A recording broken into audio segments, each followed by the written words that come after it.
Hi and welcome! In this video we're going to talk about what is product management and what is needed to start raising partnerships for an event you have. The training is based on my 2 to 3 year experience in organizing more demanding events that cannot be organized fully without any support from the partners. Usual drawback has been the lack of money, of course, for which using partners is a great solution. Another reason why to even think of partnerships and developing a product for them is to raise the trust towards the event itself. Would you rather go to an unknown event without any partners, or an unknown event that is supported by Ariba, for example? Brands do raise the trust, and if you don't have one of your own, then choose someone else's. But to start from the beginning, raising partnerships actually means that you sell yourself, your organization and your event to the company of your interest. In overall, you sell a product, an in-kind product, meaning that you want to get something without charge, without any cost for you, and in return of something else, usually promoting the partner then. Before being able to sell anything, you need to deal with the processes of product management. But what is product management?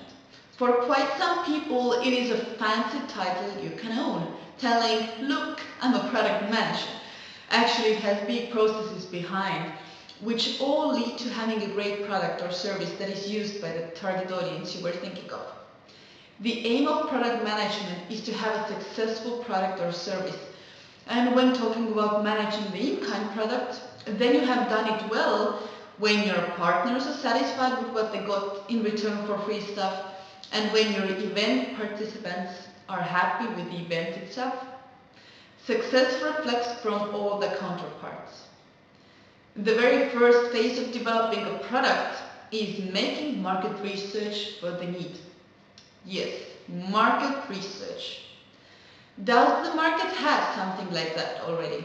Do you have something new to offer? Or is there anyone who needs exactly the things you can offer? When talking about the in-kind product, the traditional research of looking at different market data, making interviews and questionnaires for the target audience, etc., it doesn't have much of a point in diving deep into it. In this case, research phase is usually done during the time the list of potential partners is put together. This means that you should check whether and which kind of reasons can they have for stepping into partnership with your organization. Why should a company give you anything for free? What might be their needs?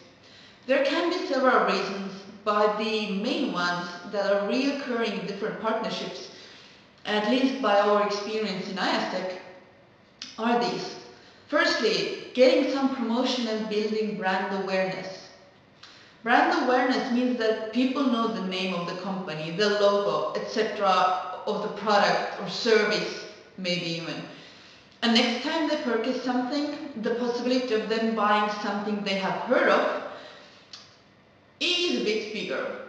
You yourself would rather buy a ketchup, than the one that you have no idea about, right? Right. Getting some promotion and building brand awareness is of big importance to the ones who are interested in the participants of the event or the people you are reaching with your organization or event promotion. In general, a company who is interested in your target audience, if you are a youth organization, these companies could be all that are addressing young people with their products or services. For example, cinemas or phone companies who are firmly promoting their youth packages.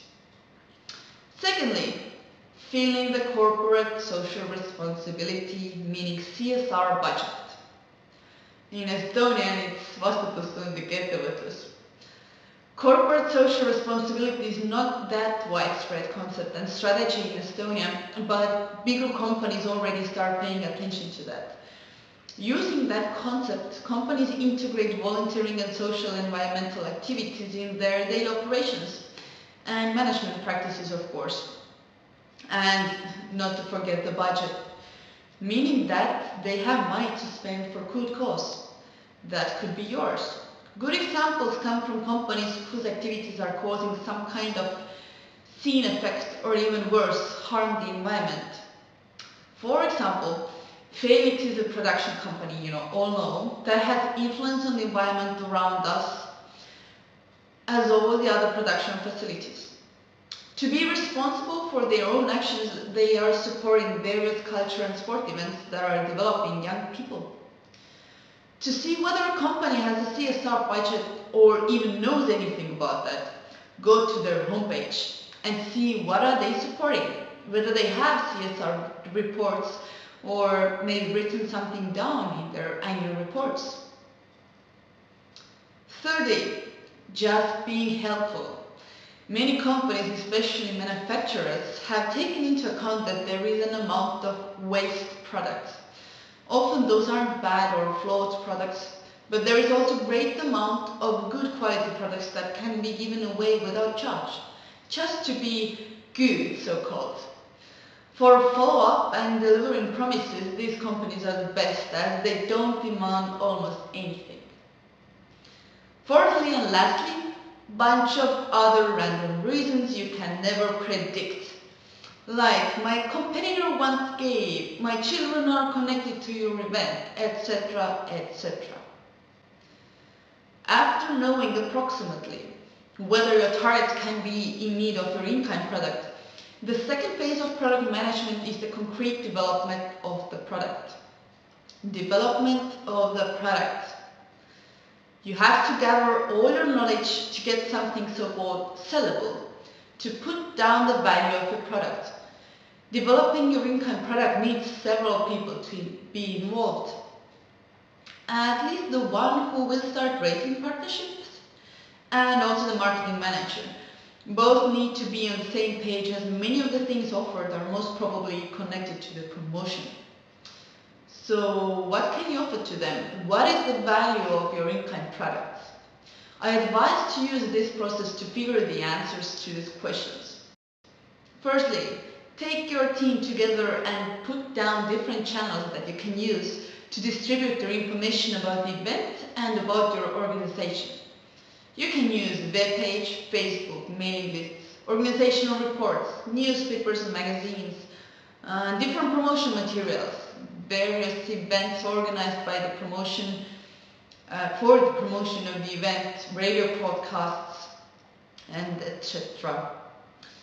Secondly, discuss how could you use those channels for the company promotion. Putting a video of the participants using the products to the web page, unique visitors, for example 10,000 people in a week that could all see that, or inserting the tagline with a link to the web page to the email footer. You are sending hundreds of emails to the students, other organizations, etc. Thirdly, brainstorm for the new ways to offer something to the company that doesn't take any additional money from you. Think of your team's capabilities. Are they good organizers in your team? Maybe organizing a children's Christmas party. Are there any good trainers or facilitators in your team? And maybe some even know concrete topics very well. For example, Facebook marketing and those insights that all the younger generation is aware of. Or are there good singers or dancers who had their own groups that they can use to perform somewhere?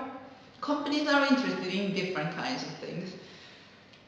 And fourthly, put down concrete options that you can use or that you can choose to offer to possible partners and start choosing from them, taking into account the effort versus what you will get.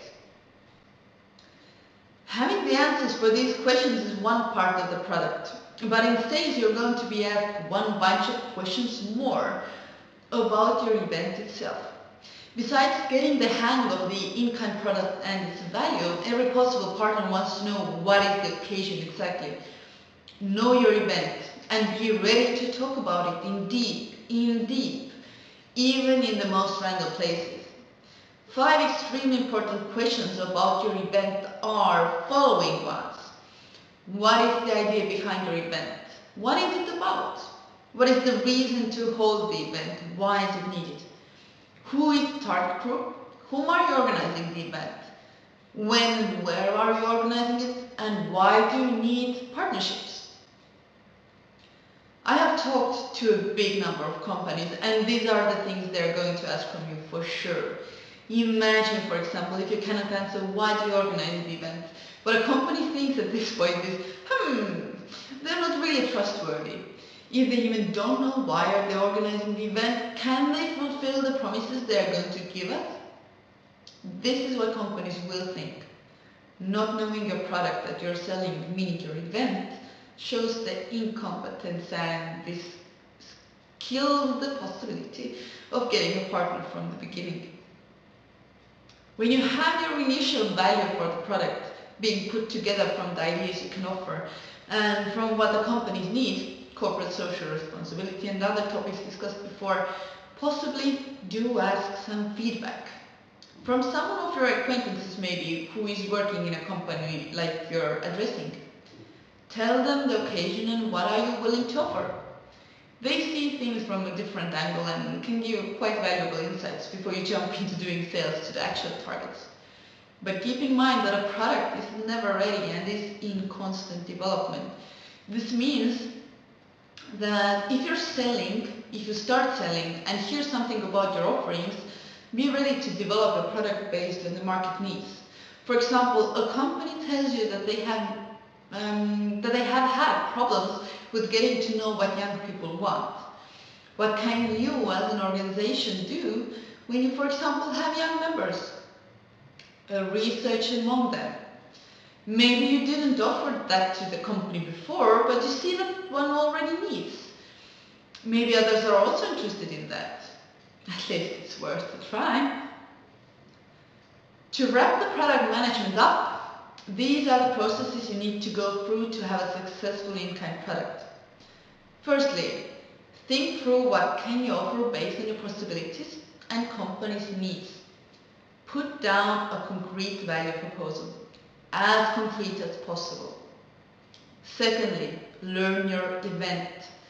Know why are you doing this, who is the target, and why do you need partners. Thirdly, get feedback for your value proposal, your product. And lastly, never forget developing your product while selling and gathering feedback. By now you should have thought through the offer itself and made needed product preparations for targeting your audience. It's not as easy as you maybe were thinking before, I'm sorry for that. But how to start selling and what does it mean, this will be discussed in the next video about sales. Meanwhile, do have fun with letting your innovation fly and with developing high value in-kind products.